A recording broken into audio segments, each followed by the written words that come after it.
வாசிப்போம்.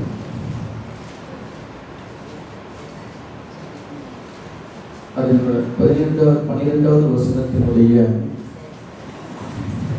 ஆரம்பத்தை நான் வாசிக்கின்றேன். 115வது சங்கீதம் 12வது வசனத்தினுடைய ஆரம்பம். கர்த்தர் நம்மை நினைத்திருக்கிறார், அவர் ஆசீர்வதிப்பார். நாம் கண்களை மூடி செபிப்போம். பரிசுத்தமுள்ள நல்ல ஆண்டவரே, நீர் எங்களோடு கூட பேசுகிறீர். ஆண்டவரே, சமயத்துக்கு ஏற்ற வார்த்தைகளை நீர் தருகிறவராய் இருக்கிறீர். ஆண்டவரே, நீர் எங்களோடு பேசுகிறபடினாலே நாங்கள் பலனடைகிறோம். ஆண்டவரே, எங்களுக்குள்ள உற்சாகம் கொள்கிறோம். இந்த காலை வேளையிலையும் நீர் சபையில் எழுந்துருளி நீர் பேசுவீர். அப்பா, உங்களுடைய திவ்ய வார்த்தைகளை நாங்கள் கேட்க வாஞ்சிக்கிறோம். எங்கள் காதுகளிலே அது தேனை போல இருக்கட்டும். ஆண்டவரே, ஆண்டவரே ஸ்தோத்திரம். சங்கீதக்காரன் சொல்கிறது போல தேனிலும் தெளித்தேனிலும் மதுரமாக இருக்கிறது என்று சொல்லி அந்த திவ்ய வார்த்தைகளை நாங்கள் கேட்டு ஆண்டவரே ஆசீர்வதிக்கப்பட இந்த காலை வேளையிலே பரிசுத்த ஆவியானவர் எங்கள் ஒவ்வொருவரையும் ஆட்கொள்வீராக. இயேசு கிறிஸ்துவின் நாமத்தில் செபிக்கிறேன் நல்ல பிதாவே, ஆமென். ஆண்டவருக்கு மகிமை உண்டாகட்டும். கர்த்தர் நம்மை நினைத்திருக்கிறார், அவர் ஆசீர்வதிப்பார். எதற்காக கர்த்தர் நம்மை நினைக்க வேண்டும், நினைத்திருக்கிறார் அப்படின்னு கேட்டால், நம்மை ஆசீர்வதிக்கும்படியாக கர்த்தர் நம்மை நினைத்திருக்கிறார். ஒரு அல்லேலூயா சொல்லலாம். அல்லேலூயா, அல்லேலூயா. மனுஷர்கள் கூட சில வேளையில நம்ம கேட்போம், எங்களை நீங்கள் நினைக்கிறீங்களா அப்படின்னு சொல்லிட்டு கேட்போம். ஒருவேளை அவங்க மறந்துருக்கலாம், இல்லை ஃபோன் பேசாமல் இருக்கலாம். சாதாரணமாக நம்ம அவங்கள பார்த்து கேட்போம், நினைக்கிறீங்களா அப்படின்னு சொல்லிட்டு. ஆனால் மனுஷன் நினைக்கிறது போல கர்த்தர் நினைப்பது இல்லை. கர்த்தர் நம்ம நினைத்திருப்பதற்கு ஒரு முகாந்திரம் இருக்கிறது. அது என்ன என்று கேட்டால், நம்மை ஆசீர்வதிக்கும்படியாக அவர் நம்மை நினைத்திருக்கிறார். அல்லேலூயா. இந்த வெளிப்பாடு கிடைக்கும் பொழுது எனக்கு ஒரு பெரிய சந்தோஷம், சமாதானம். கர்த்தர் நம்மை நினைத்து எதற்காக நினைக்கிறார் அப்படின்னா, என்னை கர்த்தர் ஆசீர்வதிக்கணும் என்று அவர் விருப்பம் கொண்டிருக்கிறார். அல்லேலூயா. நீங்க சொல்லுங்க, இந்த வேளையில கர்த்தர் என்னை ஆசீர்வதிப்பார், அதற்காக கர்த்தர் என்னை நினைத்திருக்கிறார். அல்லேலூயா. இந்த வார்த்தையை கர்த்தர் கேட்கிறார், அப்படியே தேவன் செய்வார். ஆண்டவருக்கு மகிமை உண்டாகட்டும்.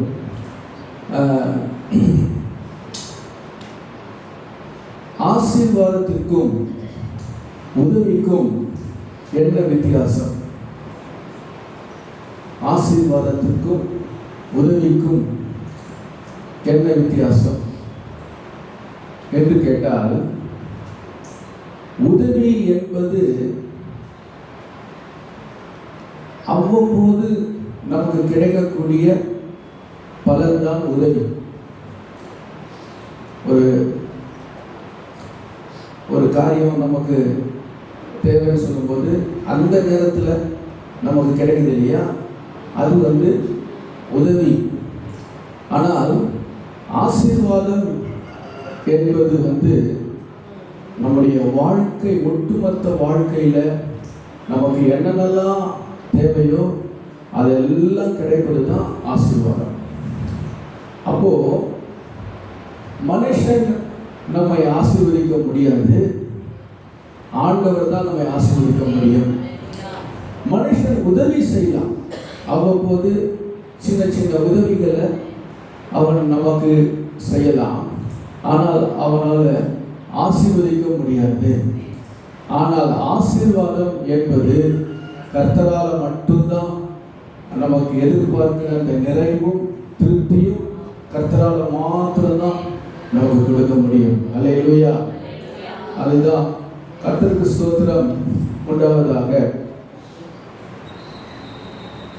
ஆசீர்வாதம் என்பது அநேக நன்மைகளை குறிக்கிறது.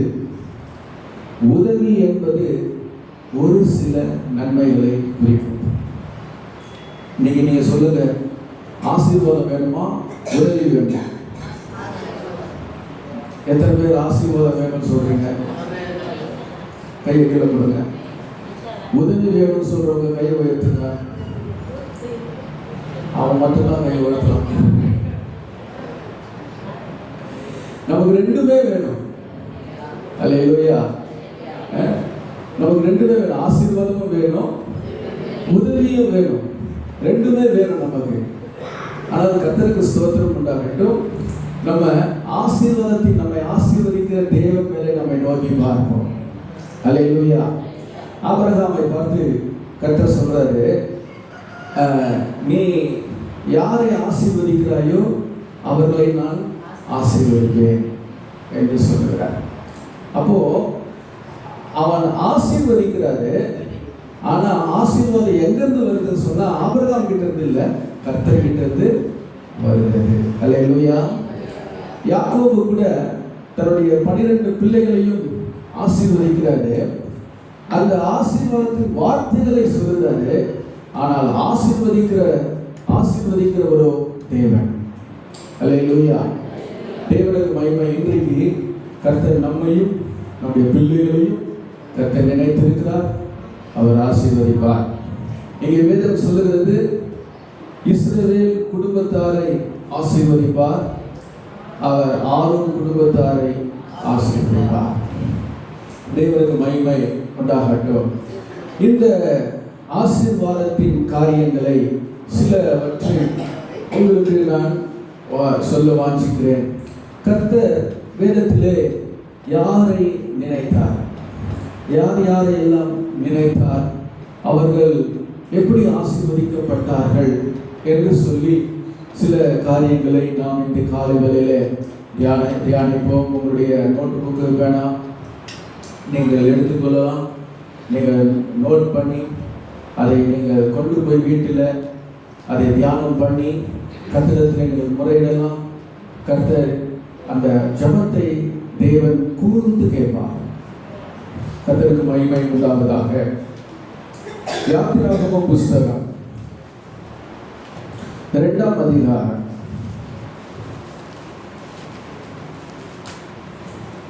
25வது வசனத்தை நாம் வாசிக்கலாம். தேவன் இஸ்ரவேல் புத்திரரை கண்ணோக்கினார், தேவன் அவர்களை நினைத்தருளினார்.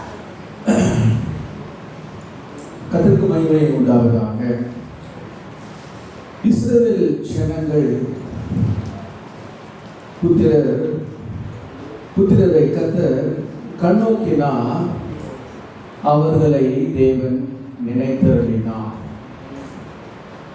எப்படி அவர்களை நினைத்தருளினார், எங்கே நினைத்தருளினார் என்று பார்க்கும் பொழுது அந்த வசனத்தினுடைய 23வது வசனத்தை நாம் வாசிப்போம். சில காலம் சென்ற பின் எகிப்தின் ராஜா மரித்தார்.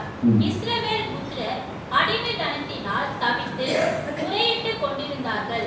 அவர்கள் அடிமைத்தனத்திலிருந்து முறையிடும் சத்தம் தேவ சந்நிதியில் எட்டினது.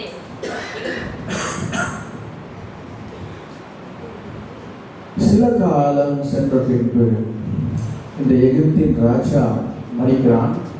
அப்போது இஸ்ரவேல் புத்திரர் தங்கள் அடிமைத்தனத்திலிருந்து தேவனை நோக்கி முறையிட்டு கொண்டிருந்தார்கள். அது கடந்த காலத்தையும் சொல்லலை, வரப்போகிற காரியத்தையும் சொல்லலை, நிகழ் காரியத்தில் அது சொல்லப்பட்டிருக்கிறது. முறையிட்டு கொண்டு இருந்தார்கள். அந்த ஜனங்கள் தன்னுடைய அடிமைத்தனத்திலிருந்து தேவனை நோக்கி அவர்கள் முறையிட்டு கொண்டு இருந்தார்கள். அப்படின்னு சொல்ல போனால் அவர்கள் முறையிட்டு கொண்டிருந்தார்கள் என்று சொல்லும் பொழுது அவர்கள் ஒரு முறை சொல்லியிருக்க மாட்டாங்க, 2 முறை சொல்லியிருக்க மாட்டாங்க. அவங்க எப்படி சொல்லியிருப்பாங்க? பல முறை தேவனை நோக்கி அந்த காரியத்தை சொல்லிக்கொண்டே இருந்திருப்பாங்க. அப்படின்னா சில காலங்கள் அவர்கள் தேவனை நோக்கி முறையிட்டு கொண்டே இருந்தார்கள். கர்த்தருக்கு ஸ்தோத்திரம். ஆனாலும் பார்த்தீங்கன்னா அவர்களுக்கு இன்னும் ஜெபத்திற்கு பதில் வரவில்லை. எத்தனை வருஷம் அவர்கள் அங்கே எகிப்தில் இருந்தார்கள் என்று கேட்டால், யாத்திராகமம் 12ஆம் அதிகாரம் 40வது வசனத்தை வாசிக்கும் பொழுது, எகிப்திலே குடியிருந்த காலம் 430 வருஷம். 430 வருஷம் எகிப்திலே குடியிருந்தார்கள்.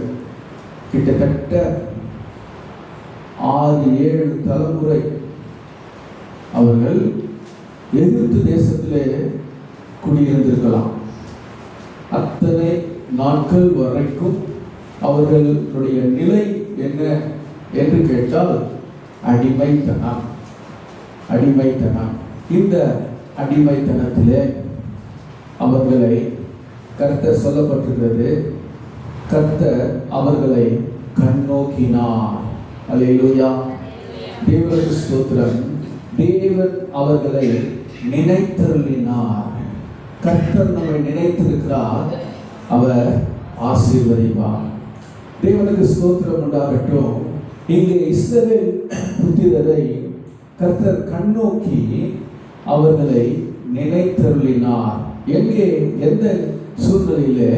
அவர்களுடைய அடிமைத்தனத்திலிருந்து அவர்களை கர்த்தர் நினைத்தருளினார். அவர்களுடைய முறையீட்டை கேட்டு கர்த்தர் அவர்களை நினைத்தருளினார். கர்த்தருக்கு ஸ்தோத்திரம் உண்டாகட்டும். வேதத்திலே வாசிக்கிறோம். சங்கீதம் 65:2வது வசனத்தை நாம் வாசிக்கும் பொழுது 65 ஜெபத்தை கேட்கிறவரே மாம்சமான யாவரும் உம்மிடத்தில் வருவார்கள். இங்க பாருங்க, எல்லா இஸ்ரவேல் புத்திரரும் தேவனிடத்திலே வருகிறார்கள். தேவனிடத்திலே எனக்கு ஒரு நியாயம் கிடைக்குமா என்று சொல்லி, தேவனிடத்திலே எனக்கு ஒரு நீதி கிடைக்குமா என்று சொல்லி அவர்கள் என்ன செய்கிறார்களாம்? பல நாட்கள் முறையிட்டு கொண்டே வந்தார்கள். ஹல்லேலூயா, தேவனுக்கு மகிமை உண்டாகட்டும். அங்கே வேதம் சொல்லுகிறது, தேவன் அவர்கள் பெருமூச்சை கேட்டு. எப்ப பெருமூச்சு வரும்?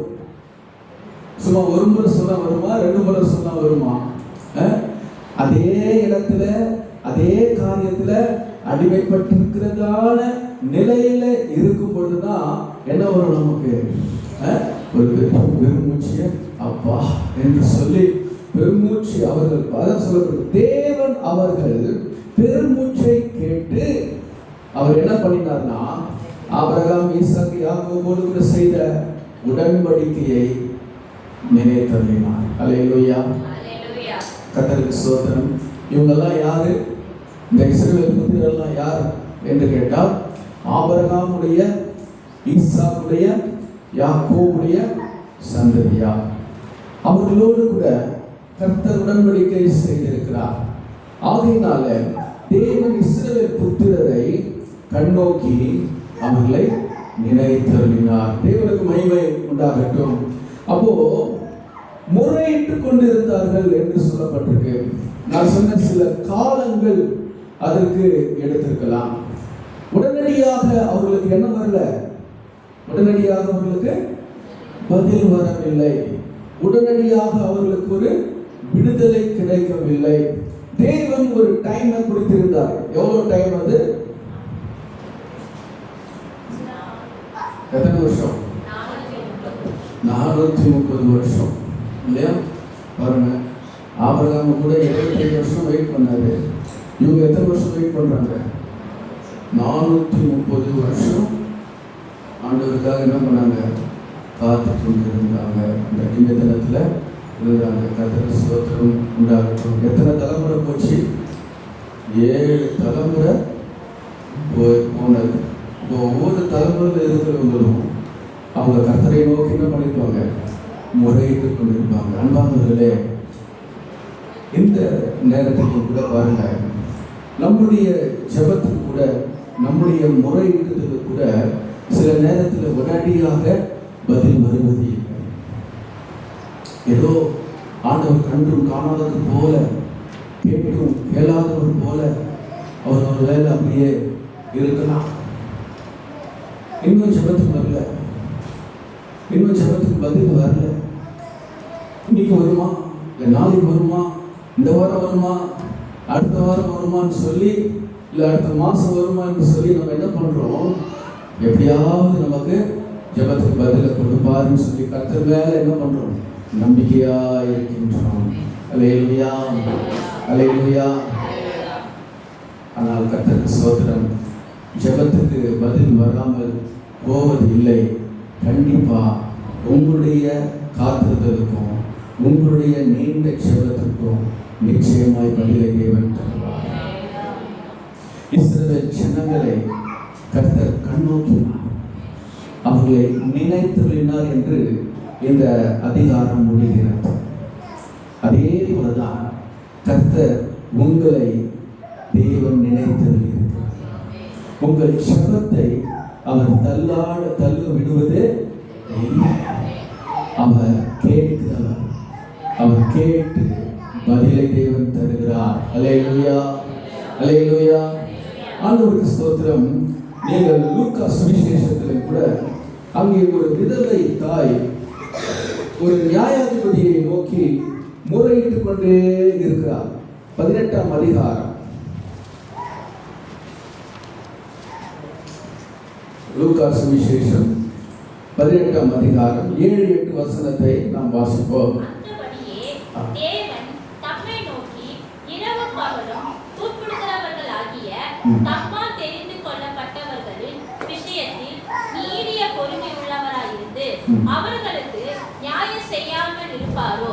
சீக்கிரத்திலே அவர்களுக்கு நியாயம் செய்வார் என்று உங்களுக்கு சொல்லுகிறேன். சீக்கிரமாய் அவர்களுக்கு நியாயம் செய்வார் என்று உங்களுக்கு சொல்லுகிறேன் என்று இயேசுவே இந்த காரியத்தை சொல்லுகிறார். இந்த காரியம், இந்த கதை உங்களுக்கு தெரியுமா என்னன்னு தெரியல. நீங்க ஒன்றிலிருந்து நீங்க படிச்சு பாருங்க.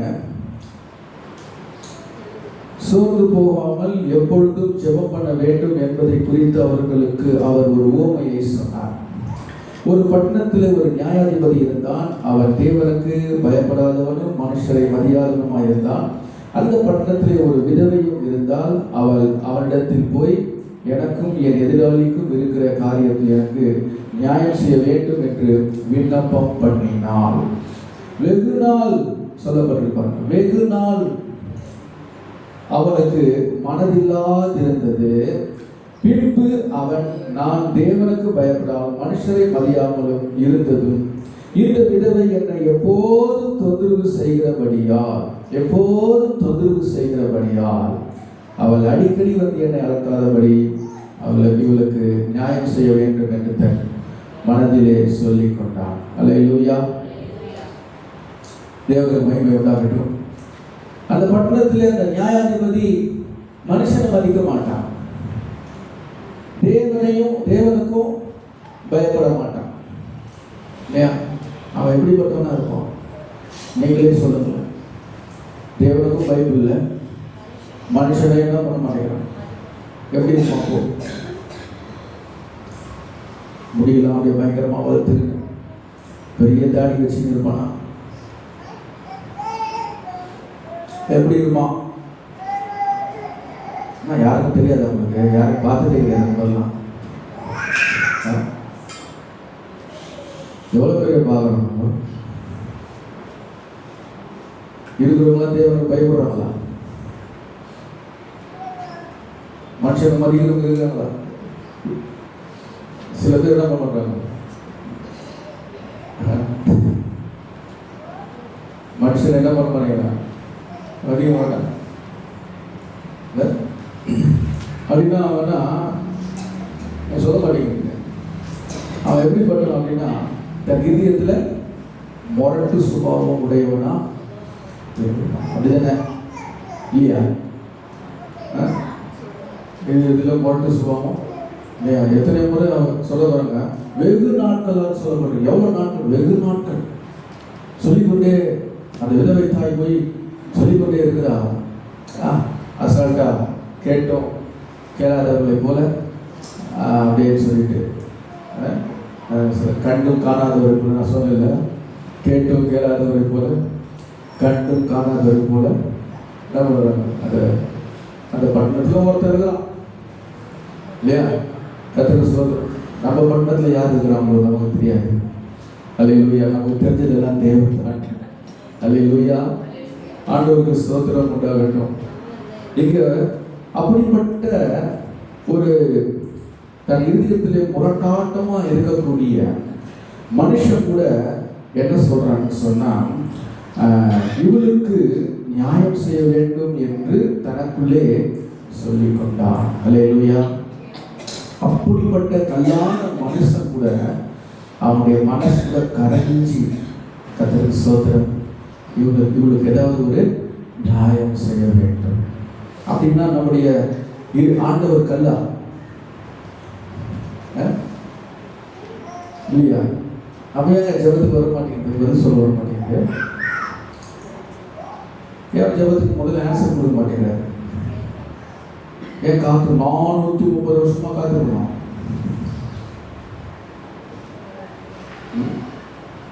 யோசிச்சு பாருங்க, யோசிச்சு பாருங்க. 430 வருஷம் அவங்க காத்திருந்தாங்க. அப்புறம் தான் என்னாச்சு? அவங்களுக்கு பதில். சோதரம் உங்களெல்லாம் 430 வருஷம் தான் நீங்கள் காத்திருக்க முடியும். வேண்டாம், ஏசு சீக்கிரமாக வர போற. அவர் சீக்கிரமா உங்களுக்கு பதில் தருவார். நம்முடைய தேவன் கல் அல்ல. ஆண்டவர் சொல்றாரு, மரித்தேன் ஆகிலும் சதா காலங்களிலும் உயிரோடு கூட இருக்கிறேன். உன் ஜெபத்தை நான் கேட்கிறவர், என் ஜெபத்தை தள்ளாதவராய் இருக்கிறார். காலையிலே என் சத்தத்தை அவர் கேட்பார். சங்கீதம் 3:5. சங்கீதம் 18:1 சொல்றாரு, கர்த்தர் என் பலனாய் இருக்கிறார், அவரிடத்திலே நான் அன்பு கூறுவேன். எபேசியர் 1:18 சொல்றாரு, நான் கர்த்தரை நோக்கி பிரகாசமுள்ள கண்கள் வேண்டிக் கொண்டேன். இப்படி ஜெபத்தை கேட்கிற நம்முடைய தேவன் அவர். அல்லேலூயா. தேவனுக்கு மகிமை உண்டாவதாக. எப்பேற்பட்ட ஜெபத்துக்கும், ஏன் ஜெபத்துக்கு கர்த்தர் பதில கொடுப்பாரா? ஒருவேளை நீங்க கேட்கலாம், ஏன் ஜெபத்துக்கு? உன் ஜெபம் நியாயமா இருக்குமானால், உன் ஜெபம் தேவனுக்கு சித்தமானால், கண்டிப்பா பரத்திலிருந்து உனக்கு ஜெயம் வரும். பாருங்க, இந்த 430 வருஷம் இந்த ஜனங்கள் கர்த்தரிடத்திலே முறையிட்டுக் கொண்டிருக்கும் பொழுது, அங்கே யாத்திராகமம் 3ஆம் அதிகாரம் 1ஆவது வசனத்தை வாசிக்கும் பொழுது,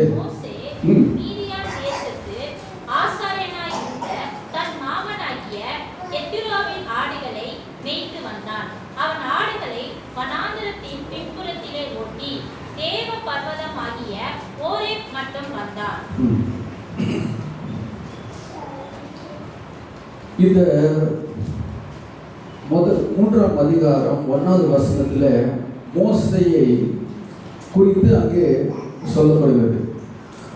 ஆனால் யாத்திராகமம் 2ஆம் அதிகாரம் 25வது வசனம் முடிக்கும் பொழுது அவர்களை நினைத்தருளினார் அப்படின்னு சொல்லி முடிச்சுட்டு இஸ்ரவேல் ஜனங்களை குறித்து அதை ஆரம்பித்திருக்கணும். ஆனா அப்படி ஆரம்பிக்கல. என்ன ஆரம்பிக்கிறார் கர்த்தர்? மோசேயை குறித்து கர்த்தர் என்ன பண்றாரு அங்கே சொல்ல வர காரணம் என்ன அப்படின்னா, அந்த முறையீட்டலை கர்த்தர் கேட்டு தேவன் அவர்களுக்காக ஒரு மனிதனை தேவன் எழுப்பினார். அல்லேலூயா. தேவன் ஒரு மனிதனை எழுப்பினார். ஆண்டவருக்கு ஸ்தோத்திரம் உண்டாகட்டும். இங்க மோசேயை கர்த்தர் எழுப்பி அவனுக்கு பாருங்க முட்செடியின் நடுவிலே ஒரு தரிசனத்தை தேவன் காண்பிக்கிறார். என்ன தரிசனம் அப்படின்னு பார்த்தா 2ஆம் வசனத்துல, என்பவர் ஒரு முட்செடியின் அருகிலிருந்து உண்டான அக்கினி ஜுவாலையிலே நின்று அவனுக்கு தரிசனமானார். அப்பொழுது அவன் உற்று பார்த்தான். முட்செடி அக்கினியால் ஜுவாலித்து எரிந்தும் அது வெந்து போகாமல் இருந்தது. இந்த அற்புதமான காட்சியை அவன் பார்க்கும்படிக்கு கிட்ட போய் அதை பார்க்க துணிந்தான். கர்த்தர் சொல்றாரு, நீ பார்க்கும்படி கிட்ட வருகிறதை கர்த்தர் கண்டார். முட்செடியின் நடுவில் தேவன் அவனை நோக்கி மோசே மோசே என்று கூப்பிட்டார்.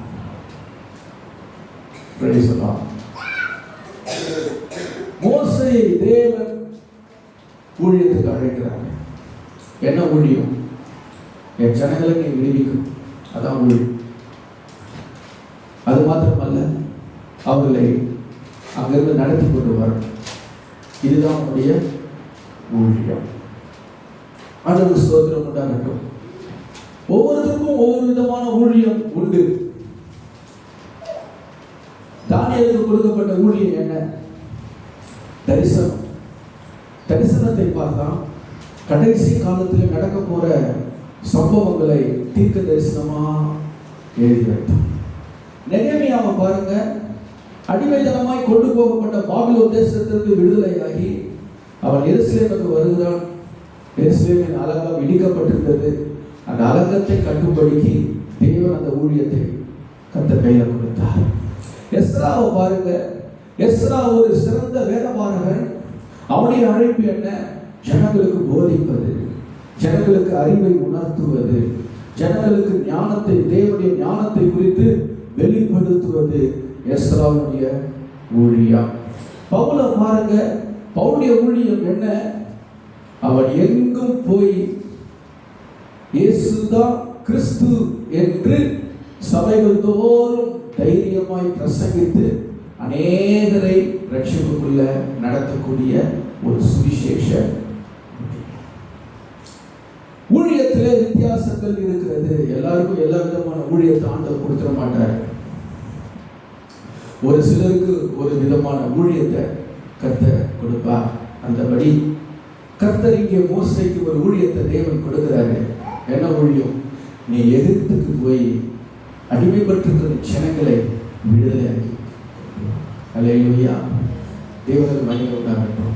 பாருங்க, அந்த இஸ்ரவேல் ஜனங்கள் அவர்கள் முறையீட்டுக்கு கர்த்தர் அவர்களுக்கு தேவன் ஒரு மோசேயை தேவன் எழுப்பினார். அல்லேலூயா, அல்லேலூயா. உங்களுடைய முறையீட்டு என்ன? இன்னைக்கு உங்களுடைய ஜெபம் என்ன? நீங்க என்ன ஒரு காரியத்துக்காக நீங்க நிறைய நாள் ஜெபிக்கிறீங்க, ஆனா இன்னும் ஒரு பதில் வரல. அந்த காரியத்துக்காக அதிகமா நீங்க பாரப்பட்டு கொண்டிருக்கிறீங்க. இன்னும் உங்களுக்கு என்னென்னமோ சொல்றீங்க, ஆண்டவர்கிட்ட என்னென்னமோ கேட்குறீங்க. கர்த்தருக்கு ஸ்தோத்திரம் உண்டாகட்டும். இஸ்ரவேல் ஜனங்களுடைய ஜெபத்தை கேட்டு ஒரு மோசேயை, ஒரு மனிதனை கர்த்தர் எழுப்பினது போல உங்களுக்காக ஒரு மனிதனை கர்த்தர் எழுப்புவார். அவர் உங்களுக்கு நியாயம் செய்வான், உங்களுக்காக வாதாடுவான், உங்களை விடுவிப்பான். அல்லேலூயா. நான் சொல்றேன், ஒரு மனிதன் என்று சொல்லுவதை காட்டிலும் தேவனே உங்களுக்காக எழுந்திருப்பார். சங்கீதத்தில் இப்படியாக நாம் வாசிக்கின்றோம். 82வது சங்கீதம் 1 4 வசனமும் 8வது வசனத்தையும் நாம் ஒருவர் வாசிப்போம். தேவ சபையிலே தேவன் எழுந்தருளி இருக்கிறார். தேவன் எழுந்தருளி இருக்கிறார். தேவர்களின் நடுவிலே அவர் நியாயம் விசாரிக்கிறார். நியாயம் விசாரிக்கிறார். எதுவரைக்கும் நீங்கள் அநியாய தீர்ப்பு செய்து துன்மார்க்கருக்கு முகதாட்சியம் பண்ணுவீர்கள். ஏழைக்கும் திக்கற்ற பிள்ளைகளுக்கும் நியாயம் செய்து சிறுமைப்பட்டவனுக்கு திக்கற்றவனுக்கும் நீதி செய்யுங்கள். பலவீனனையும் எளியவனையும் விடுவித்து துன்மார்க்கரின் கைக்கு அவர்களை தப்புவீங்கள் என்று சொல்லி இங்கே ஒரு நியாயத்தை குறித்து தேவன் பேசுகிறார். 8வது வசனத்தை வாசிங்க. தேவனே எழுந்தருளும். அல்லேலூயா. என்ன சொல்றாரு? கடைசியில் என்ன சொல்றாரு? தேவனே எழுந்தருளும். தேவனே எழுந்தருளும். பூமிக்கு நியாய தீர்ப்பு செய்யும். பூமிக்கு நியாய தீர்ப்பு செய்யும். நீரே சகல ஜாதிகளையும் சுதந்திரமாக கொண்டிருப்பவர். சுதந்திரமாய் கர்த்தர் கொண்டிருக்கிறார். சகல ஜாதிகளையும் அவர் சுதந்திரமாய் கொண்டிருக்கிறார். அவருடைய அனுமதி என்று ஒண்ணு கூட அசையாது. தேவனே எழுந்து. இந்த வசனத்தை வாசிக்கும் பொழுது 102வது சங்கீதத்துல ஒரு அற்புதமான ஒரு வசனம் இருக்கு. அதை கர்த்தர் எனக்கு ஞாபகப்படுத்தினார். 102வது சங்கீதம் 13வது வசனம். தேவரீர் எழுந்தருளி தேவரீர் எழுந்தருளி சீயோனுக்கு இறங்குவீர். அதற்கு தயவு செய்யும் காலமும் அதற்காக குறித்த நேரமும். அல்லேலூயா. கை தட்டி கர்த்தரை ஸ்தோத்திரம் பண்ணுவோம். நீ உணர்றீங்களா நான் சொல்ற வசனத்தை? Are you listening? அல்லேலூயா.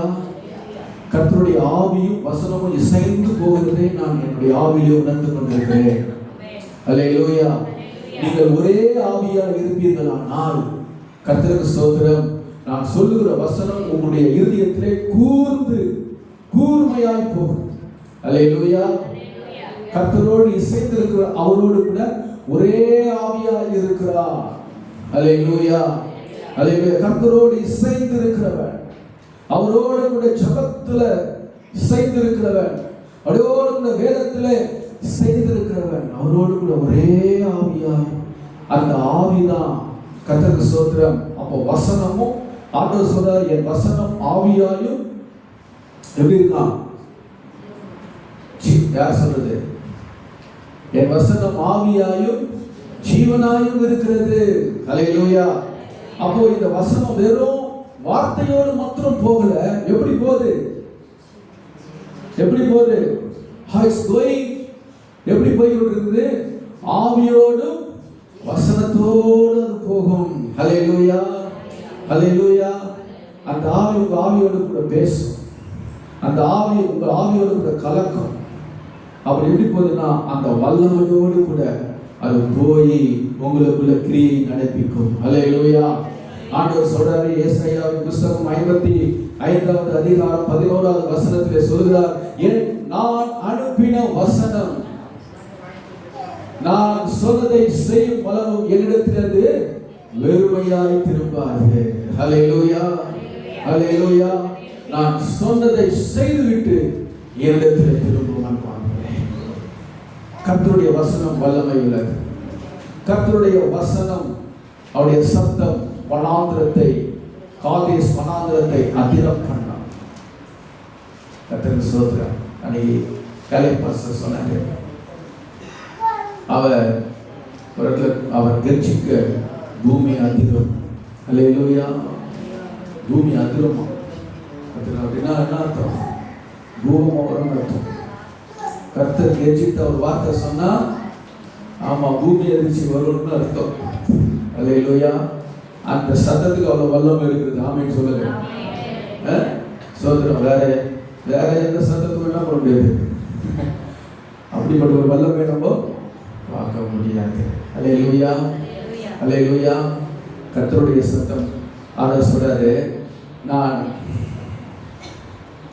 13வது தேவனே 102வது சங்கீதம். தேவனே எழுந்தருளி. ஆண்டவர் என்ன பண்ணுவாரு? உங்களுக்காக எழுந்தருளி என்ன செய்வாரா? இறங்குவார். அல்லேலூயா. சொல்லுங்க, எனக்கு இறங்குவார். கர்த்தர் எனக்கு இறங்குவார். நான் எத்தனை நாட்கள் ஜெபிச்சிருக்கிறேன், எத்தனை நாட்கள் அந்த ஒரு காரியத்தை நான் கேட்டிருக்கிறேன். அல்லேலூயா. சங்கீதத்திலே சங்கீதக்காரன் சொல்லுகிறார், 27வது சங்கீதம் என்று நான் நினைக்கிறேன். 27:4 படிங்க. கர்த்தரிடத்தில் ஒன்றை நான் கேட்டேன், அதையே நாடுவேன். கர்த்தருடைய மகிமையை பார்க்கும்படிக்கு அவருடைய ஆலயத்தில் ஆராய்ச்சி செய்யும்படியாகவும் நான் என் ஜீவனுள்ள நாளெல்லாம் கர்த்தருடைய ஆலயத்தில் தங்கி இருப்பதையே நாடுவேன். ஆமென். சங்கீதக்காரர் சொல்றாரு, கர்த்தரிடத்தில் ஒன்றை நான் கேட்டேன். நீங்க என்ன கேக்குறீங்க? ஒரு காரியத்தை கேட்டுட்டு இருக்கீங்க. அதையே நான் நாடுவேன். அதையே நாடி கொண்டிருக்கிறீங்க. ஆண்டவரே, இப்போ வருமா, அப்புறம் வருமா, அந்த காலம் இப்போ வருமா, அப்புறம் வருமா? கர்த்தர் சொல்றாரு, கர்த்தர் தேவரின் எழுந்தருளி சீயோனுக்கு இறங்கி அதற்கு உதவி செய்கிற காலம் வந்தது. அல்லேலூயா, அல்லேலூயா. இந்த புது வருஷத்துல இந்த முதல் ஞாயிற்றுக்கிழமையில கர்த்தர் உங்களை பார்த்து சொல்றாரு, கர்த்தர் உங்களுக்கு இறங்குகிறார். உங்களுக்கு அவர் வந்து உதவி செய்கிறார். அல்லேலூயா. இஸ்ரவேல் ஜனங்களுக்கு கர்த்தர் இறங்கினார். ஒரு மோசேயை தேவன் எழுதினார். உங்களுக்காக தேவன் எழுந்தருளுவார், உங்களுக்கு நியாயம் செய்வார். கரங்களை தட்டி கர்த்தரை சொல்லுங்கள். அடுத்தது நாம் பார்க்கிறோம், கர்த்தர் யாரை நினைத்தருளினார்? கர்த்தர் வசனம் சொல்லுகிறது, கர்த்தர் நம்மை நினைத்திருக்கிறார், அவர் ஆசீர்வதிப்பார். கர்த்தர் யாரை ஆசீர்வதித்தார், யாரை நினைத்தருளினார் என்று சொல்லி பார்க்கும் பொழுது என் கண்களுக்கு முன்பாக வந்தார். நோவா ஆதியாகமம் 8ஆம் அதிகாரம் 1வது வசனத்தை நாம் வாசிப்போம். தேவன் நோவாவையும் அவனுடனே பேழையில் இருந்த சகல காட்டு மிருகங்களையும் சகல நாட்டு மிருகங்களையும் நினைத்தருளினார். தேவன் பூமியின் மேல் காற்றை வீச பண்ணினார். அப்பொழுது ஜலம் அமர்ந்தது. Price God. உங்களுக்கு இந்த கதை தெரியும் இல்லையா? எத்தனை பேருக்கு இந்த கதை தெரியும்? கை தூக்குங்க. நோவா கதை எனக்கு தெரிஞ்சவங்க எல்லாம் கை தூக்குங்க. 1 2 3 4 5 6 7 8 9 10 11 12 13 14 15 16 17 18 19. Okay, right? More than half of the church knows about the story of Noah. அப்போ நோவாவுடைய கதை உங்களுக்கு தெரியும். சொல்றோம். அப்போ மற்றவங்களுக்கு தெரியலன்னா நீங்க என்ன பண்ணணும்? நீங்க படிக்கணும். பைபிளை நீங்க படிக்கணும். அப்பதான் உங்களுக்கு தெரியும். பைபிளை தெரியாம நம்ம இங்க உட்கார்றது ஒரு சில காரியங்கள் உங்களுக்கு பேசுவார். ஆனா முழுமையா நம்ம அதை ரிசீவ் பண்ண முடியாது. நீங்க பைபிளை படிச்சுட்டு நீங்க வந்தீங்கன்னா நான் சொல்ற அந்த செய்தி உங்களுக்கு முழுமையாக புரியும். நீங்க ஈஸியா அப்சர்வேஷன். இப்போ உதாரணத்துக்கு ஒரு காரியத்தை நான் சொல்றேன். நான் ஸ்கூல் படிக்கும்போது டீச்சர்ஸ் என்ன சொல்லுவாங்கன்னா, நாளைக்கு நடக்க போற பாடத்தை இன்னைக்கே நீ படிச்சுட்டு வா வீட்டில் அப்படின்னு சொல்லுவாங்க. எத்தனை பேர் கேள்விப்பட்டிருக்கிறீங்க அந்த மாதிரி டீச்சர் சொன்னதை? நாளைக்கு நடக்க போறப்பா சயின்ஸோ இல்லை ஹிஸ்ட்ரியோ நாளைக்கு நடக்க போறேன், இன்னைக்கே நீ என்ன பண்ணுங்க, அதை நைட் உட்காந்து படிச்சுட்டு உங்களுக்கு புரியுதோ இல்லையோ ஃபர்ஸ்ட் என்ன பண்ணுங்க, படிங்க. அப்போ நீங்க படிச்சீங்கன்னா ஏதோ கொஞ்சம் உங்களுக்கு என்ன பண்ணும், அது தெரிய வரும். அப்போ நாளைக்கு நான் சொல்லும் பொழுது அது உங்களுக்கு ஈஸியாக என்ன ஆகும், ஈஸியாக உங்களுக்கு அதை நீங்கள் புரிந்து கொள்வீர்கள். எக்ஸாமில் நல்ல மார்க் எடுக்கலாம். அல்லேலூயா சொல்லுங்க. ஏசப்பா ஒரு எக்ஸாம் வைப்பார், நான் எல்லாம் மௌனம் ஆயிட்டேன். ஏசப்பா எக்ஸாம் வைப்பாரா வைக்க மாட்டாரா? வைப்பாரா? எப்படி வைப்பாரு? அங்கே ஆன்சர் ஷீட் இருக்காது, அங்கே கொஸ்டின் பேப்பர் இருக்காது, அங்கே பேனா இருக்காது, நோட் புக் எதுவுமே இருக்காது. எதுவுமே இல்லாம எப்படியா எக்ஸாம் எழுதுது அப்படின்னு கேட்குறீங்களா? எப்படிப்பட்ட எக்ஸாம் உட்காந்து கொடுப்பாரு தெரியுமா? ஆவிக்குரிய எக்ஸாம் கொடுப்பாரு. ஆவியை பார்க்க முடியுமா? ஆவியை பார்த்துக்கிறீங்களா? உங்க ஆவியை நீங்க பார்த்துக்கிறீங்களா? காற்றை பார்த்துக்கிறீங்களா? ஆவிக்குரிய எக்ஸாம் தான். அல்லேலூயா. ஆவிக்குரிய எக்ஸாம் ஆபிரகாமுக்கு கொடுத்தார். என்ன எக்ஸாம்? நீ கீழ்ப்படிவாயோ கீழ்ப்படியாமல் போவாயோ என்று உன்னை சோதித்து பார்க்கும்படிக்கு நான் இறங்கினேன். அல்லேலூயா. கர்த்தருக்கு ஸ்தோத்திரம். அன்பானவர்களே, நீங்கள் எல்லாம் இப்போ நீங்கள் வந்து ஸ்டூடெண்ட்ஸ், நான் தான் உங்கள் டீச்சர். நீங்கள் என்ன சொல்கிற காரியத்தை நீங்கள் என்ன பண்ணணும், நல்லா அப்சர்வ் பண்ணீங்கன்னா உங்கள் ஆவிக்குரிய ஓட்டத்தில் 100க்கு 100 மார்க் வாங்கிடுவீங்க. ஆமாம் சொல்லுங்கள். என்ன இது ஸ்கூலெல்லாம் இங்கே கொண்டு வந்துட்டாருன்னு பார்க்குறீங்களா? ஆமாம்,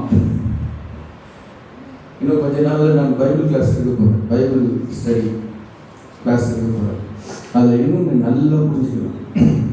சரி, ஒரு சிலர் வந்து நான் படிக்கல, வேதத்தை நான் படிக்க எழுத எனக்கு தெரியல, கற்றுக்கொள்ளலை அப்படின்னு நீங்கள் சொல்கிறீங்களா? நீங்கள் இங்கே வாங்க, இங்கே வாங்க. வேதத்தை எனக்கு தெரியாதுன்னு சொல்லிட்டு அப்படியே காரணத்தை சொல்லிட்டு அப்படியே நீங்கள் என்ன பண்ணக்கூடாது, போயிடாதீங்க. வேதத்தை கற்றுக்கொள்ளணும்னு சொன்னால் நான் இங்கே படிச்சுக்கிறேன், நான் இங்கே படிக்கிறேன். உங்களுக்கு யூடியூப்பில் வேதம் வருது, என்ன செல்லில் வேதத்தை அப்படியே வந்துட்டே அப்படியே படிச்சே காமிக்கிறாங்க, கேட்கலாம். ஆனால் அதுவும் உங்களால் செய்ய முடியல அப்படின்னா நீங்கள் என்ன பண்ணுங்க, இங்கே வாங்க பாஸ்டர், நான் இங்கே வரேன், எனக்கு ஒரு 1/2 மணி நேரம் பைபிளில் படித்து காட்டுங்க. Sure, ready. பைபிள் சொல்லுது, இந்த வேதத்தில் மிகவும் நேசிக்கிறவர்களுக்கு மிகுந்த சமாதானத்தை கர்த்தர் என்ன பண்றார், அவர்களுக்கு இடரல் இல்லை, வராது. ஆமென். உங்களுக்கு இடரல் வராது, உங்களுக்கு இடரல் உங்கள் இறுதிய மனசு இடரலாது. ஏன்னா வேதம் கர்த்தர் வேதம் எங்கே இருக்குது, இங்கே இருக்கணும். ஆமென். அல்லேலூயா. எத்தனை பேர் வேத புஸ்தகத்தை எடுத்து வந்துருக்கீங்க? இப்படி காட்டணும். Take your Bible. Praise God. God bless you. Very good. இந்த இந்திக்காரங்கெல்லாம் வராங்க, முழுசாக வராங்க. நாங்கள் என்ன பண்ணோம், ஒருத்தர் கிஃப்டாக பைபிள் வாங்கிட்டேன், ஹிந்தி பைபிள் வாங்கி, ஃபுல் பைபிள் வாங்கிட்டேன். பார்த்துட்டு எல்லாருக்கும் கொடுத்தோம். போன வாரம் கேட்குறேன், ஒருத்தர் கையிலும் பைபிள் இல்லை. என்ன என் பைபிள் எங்கே இருக்கு? வீட்டில் இருக்கு. ஃபர்ஸ்ட் டீச்சிங் என்ன தெரியுமா, பைபிளை படிக்கிறீங்களோ இல்லையோ, பைபிள் என்ன பண்ணுங்க, முதல்ல ஆலயத்துக்கு வெறும் கையா என் சன்னிதானத்துக்கு ஒருத்தவனும் வரக்கூடாது. ஆமென் சொல்லுங்க. உங்க கையில் என்ன இருக்கணும், சபைக்கு வரும்பொழுது பைபிள். நோட்டு புக்கு இல்லாமல் ஸ்கூலுக்கு போக முடியுமா? சோத்திரம். புக்கு ஒரு 5 சப்ஜெக்ட்ல ஒரு புக்கு விட்டாலும் டீச்சர் பிச்சு வாங்கிடுவோம். அதுவும் டெய்லி போகணும். நமக்கு அப்படி டெய்லி ஆண்டு சொல்ல, வாரத்தில் கிருபையா ஒரு நாள் ஆண்டவர் கொடுத்துருக்காரு. அந்த நாள் நம்ம என்ன பண்ணக்கூடாது, பிரைஸ் எல்லாம் ஆண்டவரே சோத்திரம் கொஞ்சம் எக்ஸ்கியூஸ் பண்ணுங்க அப்படி போய் ஏதோ ஒரு நாள் எக்ஸ்கியூஸ் பண்ணுவாரு, 2 நாள் அடிக்கடி நம்ம என்ன பண்ணக்கூடாது. கர்த்தருக்கு ஸ்தோத்திரம். வேதத்தை வீட்டில் மறந்து வச்சுட்டு விசேஷமாக இந்த வாலிப பிள்ளைகளுக்காக செடி சொல்கிறேன். பெரியவங்களை நீங்கள் கொண்டு வந்துடுவீங்க, வாலிப பசங்க வேதத்தை கையில் என்ன பண்ணணும். ஆமாம், அதாவது பெரிய சபையில் இந்த பைபிளை எப்படி பிடிக்கும்னு சொல்லி கூட சொல்லி, இந்த வேதத்தை எப்படி சபைக்கு வரும்போது எப்படி வேதத்தை கொண்டு வரணும் அப்படின்னு கூட ஒருத்தர் சொன்னார். நான் காமிக்கிறேன் பாருங்க. இப்படி கொண்டு வரக்கூடாது, கையை இப்படி பிடிச்சிட்டு இப்படி டவுன் பண்ணி கொண்டு வருது. வேதத்தை இப்படி பிடிக்கணும். நம்ம சுந்தரையா போட்டோலும் பார்த்தீங்கன்னா வேதத்தை இப்படி பிடிச்சிருக்காரு, உள்ள பிடிச்சிருக்காரு. அப்படின்னா அந்த வேதம் உங்களுக்குள்ள இருக்குது.